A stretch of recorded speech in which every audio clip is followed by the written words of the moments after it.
जय हिंद। जय Hind. This is Vishal Singh, your English teacher.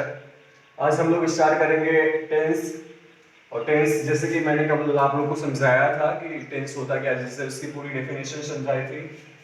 उसमें आज हम लोग पहला स्टार्ट करेंगे टेंस का। सबसे पहला प्रेजेंट टेंस का फर्स्ट जो फॉर्म होता है present indefinite tense.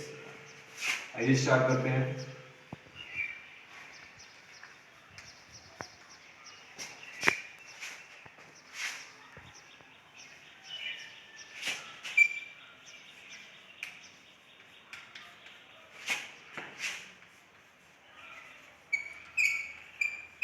Present indefinite tense. सबसे पहले हम लोग जानेंगे कि इसको प्रेजेंट इंडेफिनिट टेंस क्यों कहते हैं, इंडेफिनिट क्यों बोलते हैं। चार फॉर्म्स होते हैं, सब सारे टेंस के चार फॉर्म्स होते हैं। आप लोगों को मैंने कल बताया था। इसके भी चार होते हैं, present indefinite, present continuous, present perfect tense, present perfect continuous tense. तो सबसे पहला है इसमें present indefinite tense.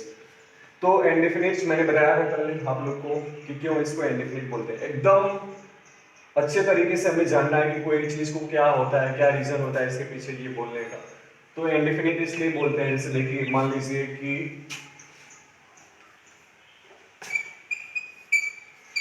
He goes, वह जाता है, इसकी हिंदी होगी वह जाता है। तो वह जाता है में नहीं पता चल रहा है कि उसने कब से स्टार्ट किया और कब तक जाएगा, ये बिल्कुल नहीं पता चल रहा है। इसलिए इंडेफिनिट का मतलब आप लोग समझते हो, अनिश्चित होता है। तो अनिश्चित है ना कि वो कब तक जाएगा और कब से स्टार्ट किया ये भी नहीं पता है। तो कुछ नहीं पता होता है, जिसका पता ही नहीं होता कि समय वो कब तक जाएगा, तो इसलिए इसको इंडेफिनिट बोलते हैं। आइए हम लोग स्टार्ट करते हैं प्रेजेंट इंडेफिनिट टेंस। जैसा कि मैंने आप लोग को रूल ऑफ सब्जेक्ट बताया था, सब कुछ बताया था। मैंने बताया था कि सबसे पहले हम लोग पढ़ेंगे इसका स्ट्रक्चर। सबसे पहले पढ़ेंगे इसका स्ट्रक्चर, फिर इसके बाद पहले पढ़ेंगे स्ट्रक्चर, फिर यूजेस, फिर वॉइस।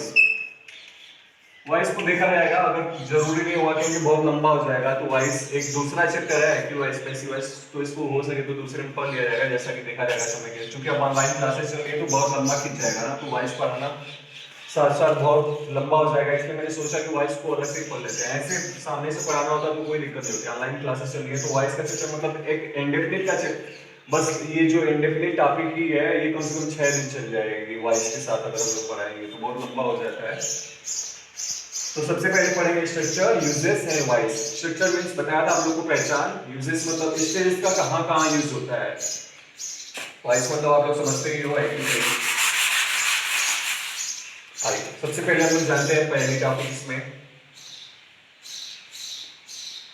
अब मैं आप लोग बता रहा हूं, इस टेंस में रूल ऑफ सब्जेक्ट अप्लाई होता है।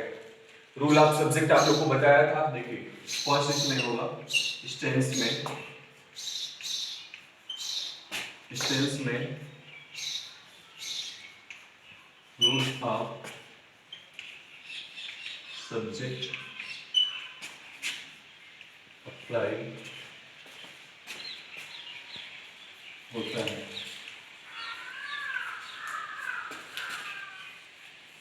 फिर टेंस में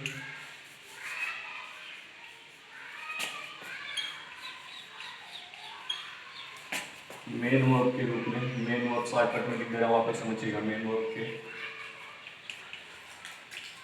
रूप में V1, V1 मतलब वर्ब की फर्स्ट फॉर्म, V5 मतलब वर्ब की फिफ्थ फॉर्म का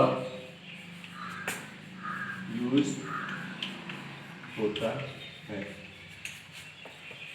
थर्ड पॉइंट है आई को, आई सब्जेक्ट जो है आई को इस टेंस में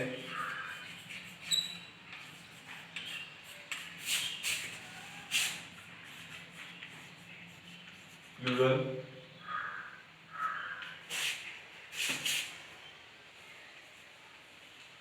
सब्जेक्ट, प्लूरल सब्जेक्ट माना जाता है।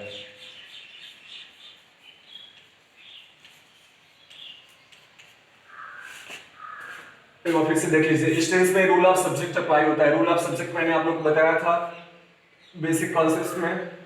एक बार फिर से बता देते हैं, रूल ऑफ सब्जेक्ट्स मींस होता है सब्जेक्ट के अकॉर्डिंग वर्ब का निर्धारण होता है। जैसे अगर सिंगुलर सब्जेक्ट तो वर्ब भी सिंगुलर, अगर सब्जेक्ट प्लूरल है तो वर्ब भी प्लूरल। मैंने आप लोग को बताया था, बेसिक कॉन्सेप्ट से पढ़ा रहा था, तो फिर से एक बार बता देते हैं। रूल ऑफ सब्जेक्ट आप लोग को बता दे रहे हैं।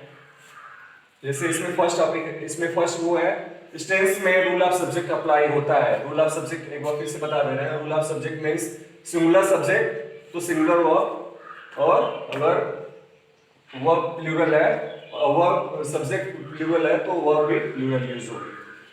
फिर ये दूसरा है, इस टेंस में मेन वर्ब के रूप में V1 या V5 का यूज होता है। V1 मतलब वर्ब की फर्स्ट फॉर्म, V5 मतलब वर्ब की फिफ्थ फॉर्म। अब यहां देखिए, वर्ब की फर्स्ट फॉर्म बताया था आप लोग को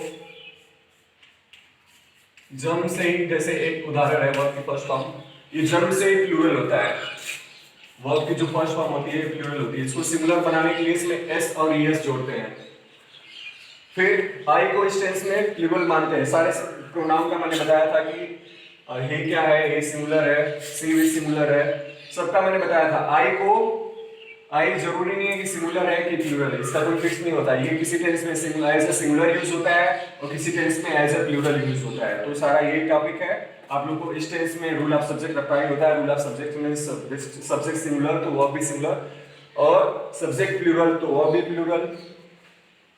हाँ, इस टेंस में मेन वर्ब के रूप में V1 या V5 का यूज होता है। V1 मतलब यही एग्जांपल है गो, और कोई V1 जो होता है वर्ब की फर्स्ट फॉर्म, ये प्लूरल फॉर्म होती है। V5 मतलब फिफ्थ फॉर्म। आप लोगों को बताया था पहले ही मैंने, जैसे जिसमें s और es जुड़ जाता है लास्ट में दिस वर्ब में, वो कहलाती है वर्ब की फिफ्थ फॉर्म। यही है, आप लोग को एक बार फिर से समझा दे रहा हूं मैं ये, ताकि आप लोग को अच्छे से समझ में आ जाए। इतना समझ में आ गया होगा आई होप।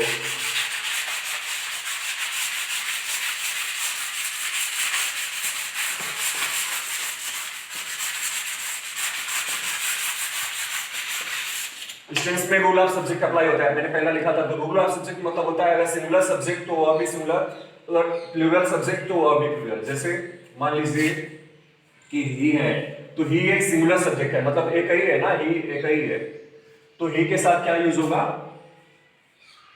सिंगुलर सब्जेक्ट भी यूज होगा, सॉरी सिंगुलर वर्ब भी यूज होगा, गोज।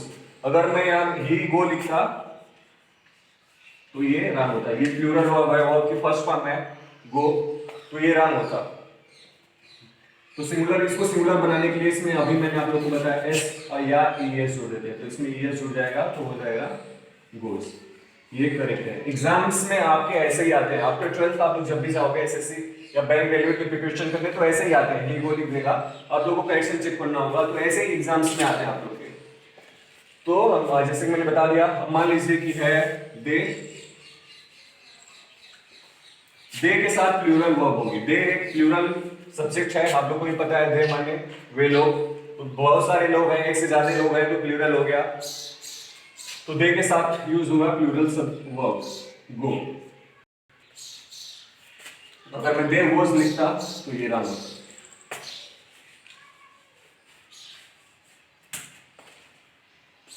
तो ये समझ में आ गया। अगर सिंगुलर सब्जेक्ट तो वर्ब भी सिंगुलर, अगर verb singular subject, sorry plural subject तो वर्ब भी प्लूरल।